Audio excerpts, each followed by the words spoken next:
What's going on, guys? It's me, Noah here, and today I'm going to see Supergirl. It's the release date of Supergirl. It's been about a year since Superman came out, and I love that movie. I've got my Superman shirt on. Got my sister here.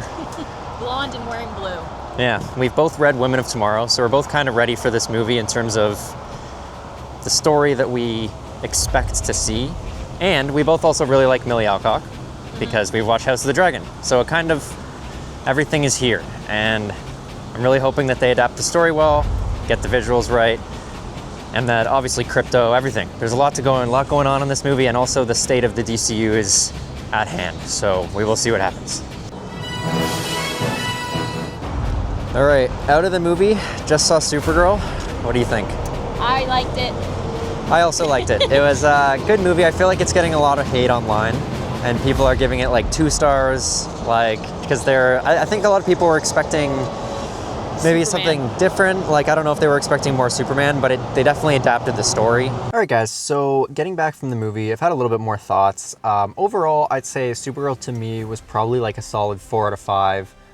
Somewhere around there. There was some things that I disliked about the movie, especially in comparison to the original, the comic book. But overall, the movie was really solid. I feel like it's getting a lot of unnecessary hate online. I think that definitely part of that can come from the fact that it is a female-led superhero film. So a lot of people are naturally going to be less accepting to that, where I didn't have any problem with that whatsoever. I love Supergirl as a character. So I think later in the movie, towards the 3rd act, I think that there was a little bit of a problem with the visual effects. I don't think that it looked horrible. I also don't think it looked amazing. I think that there was some moments where Kara was flying where it looked a little bit off, and I know a lot of people complained about the visual effects in Superman and kind of how they thought it looked wonky or the fisheye effect, but I really did like what they were going for in Superman, so I didn't have much of a problem with it there. But there was a few times where it bothered me here. But other than that, I actually thought that in the first 2 acts of the movie, whenever Supergirl was flying around and they had her out in space, I found myself really, really liking the visuals, especially in comparison to Superman, because I didn't have a problem with Superman, but it felt a little bit more grand with her being in space here, a little bit more, something more like Guardians, which obviously a lot of people complained that Supergirl doesn't need to feel like Guardians. And I think that is a fair comparison, especially the way that Kara was in this movie with the music and the Walkman kind of thing with the headphones. It's definitely a little bit more Peter Quill, but I didn't really have much of an issue with that here. In terms of positives for the movie, I really did like what they were doing with the story, adapting Women of Tomorrow. That is just one of the best comic storylines that they've ever had for Supergirl. So doing that story, I thought was a strong way to do it here. I thought Millie Alcock was phenomenally good as Kara. This is easily the best adaptation of Supergirl that we've ever had. There hasn't been anything close in terms of a character. Obviously we have the CW Supergirl show, but I wasn't personally a huge fan of that show. There was a lot of things I really didn't like there. But Millie Alcock was great. She was able to do, obviously, the drunk kind of funny vibe of Supergirl that we got at the end of Superman, but then she also was really able to nail the strong emotions and the anger that Supergirl has throughout this story. And there were certain moments that actually shocked me, even knowing what happened in the comic, because I wasn't sure if the movie would do it, or if they would go there, or if they would let the movie be necessarily as violent as the comic is, and they definitely didn't hold back in certain aspects. I also thought that the actress playing Ruthie was great. She really grounded the movie and felt super, super real in terms of what they were doing with her character here. They did change her slightly in terms of her character from the comic, but she's not very different. Overall, it's still pretty much the same arc, and the actress that did it was just great. Her and Millie Alcock together were a pretty wonderful combination. Every time they were on screen together, it was an entertaining scene, or there was something impactful happening relating to their backstories or anything like that. But overall, the 2 of them together were great. The other 2 major characters of the movie, outside of Crypto, Crypto's obviously awesome. No complaints with Crypto. He basically the exact same story as in the comic, which if you know the comic, he's not around too much, but I'm not gonna get too much into spoilers there. But the other 2 big characters that we have to talk about here will be Jason Momoa's Lobo and then Krem of the Yellow Hills.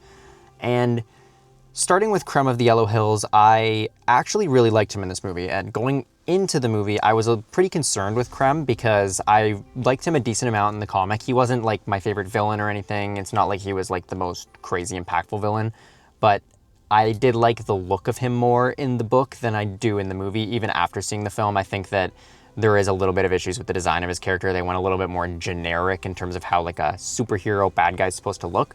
But his actual character, I thought was really well done in the movie. There was a few moments that, like I said earlier, were shocking.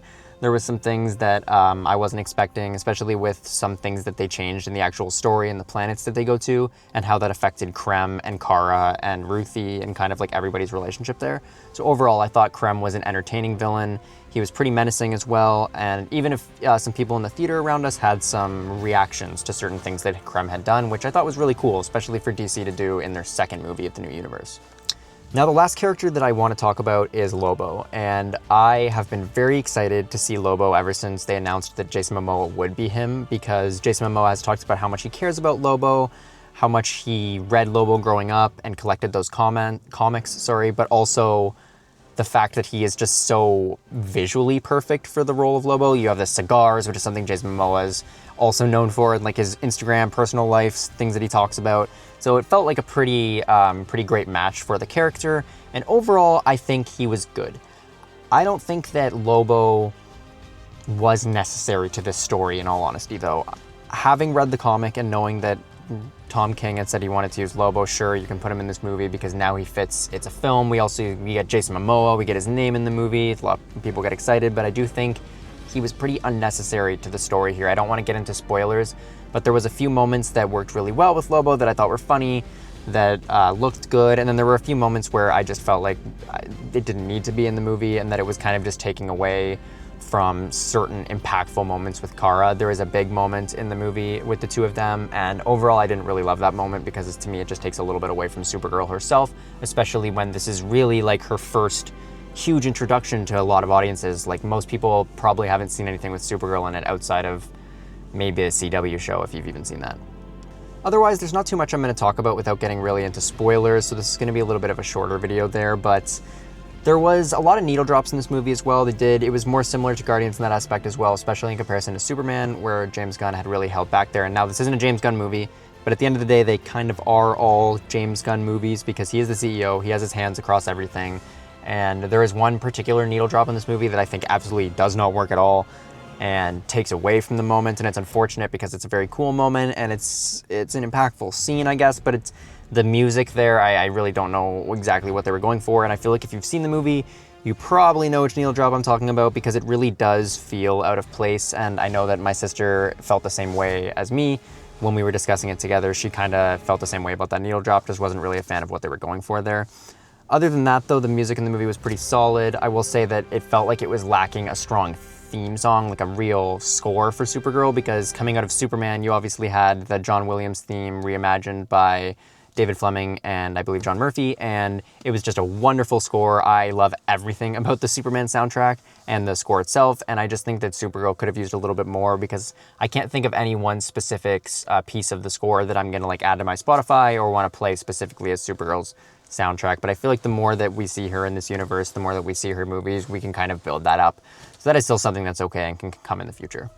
Overall, though, those are just my general thoughts right out of the theater. I would like to make maybe a longer video getting into spoilers, but at the moment, this is just right out of the theater. I liked the movie. I think that people are being too harsh on this movie. I think that it is solid, and I do think that, like, especially if we're comparing to how the MCU started with Iron Man, which was a 5 out of 5, similarly to how I feel Superman is a 5 out of 5, going next to The Incredible Hulk and Iron Man 2, I like those movies a lot less than I like Iron Man, and I think that I like Supergirl a lot more than I like The Incredible Hulk and more than I like Iron Man 2. I think that Iron Man 2 has amazing moments, but there's a lot of stuff that I really dislike there, whereas Supergirl, there's not a lot of stuff that I heavily dislike. There are some problems that I have with the movie. There are some things that I don't necessarily love, but overall, I had a really good time with the movie, and I think that for me, having Superman at a 5 and Supergirl at a 4 is a great way to start your cinematic universe. It's a strong 2 movies to open, and then the third movie being Clayface, I'm extremely excited about Clayface. It looks amazing.